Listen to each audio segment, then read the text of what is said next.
আগামী 4 জানুয়ারি থেকে 13 জানুয়ারি পর্যন্ত রাজধানীর জয়নগরস্থিত নবদিগন্ত সামাজিক ও সাংস্কৃতিক সংস্থা ডক্টর বি.আর. আম্বেদকর স্কুল ময়দানে শিশু উৎসবের আয়োজন করবে। 4 জানুয়ারি এক শোভাযাত্রারও আয়োজন করা হয়েছে। প্রতিযোগিতার মধ্যে রয়েছে রবীন্দ্র ও নজরুল সঙ্গীত পরিবেশন, নৃত্য, আবৃত্তি, বাদ্যযন্ত্র, যোগাসন সহ ইত্যাদি। রবিবার নবদিগন্ত সামাজিক ও সাংস্কৃতিক সংস্থার পক্ষ থেকে সাংবাদিক সম্মেলন করে একথা জানিয়েছেন সাধারণ সম্পাদক অভিজিৎ দত্ত। 10 দিন চলবে, 13 জানুয়ারি পর্যন্ত। আমাদের চৌঠা জানুয়ারি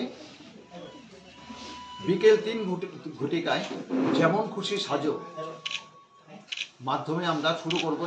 প্রথমে আমরা এখানে একটা শোভাযাত্রা বের করব।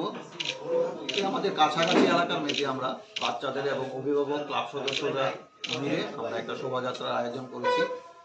এই শোভাযাত্রা দিয়ে আমাদের এটা শুরু করে তারপর আমাদের প্রথম কম্পিটিশনটা হচ্ছে এই যেমন খুশি সাজো।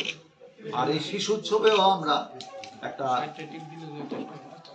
বার্তা, সমাজকে একটা বার্তা দিতে যাই। আমরা এবার পুজোতে আমরা এবার বার্তা দিয়েছি যে সবাই মিলে গাছ লাগান, আমাদের পৃথিবীকে সবুজায়ন করুন।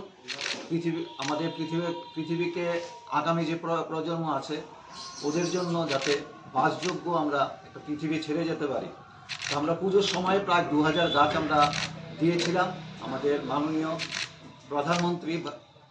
ব্যুরো রিপোর্ট, খবর ত্রিপুরা।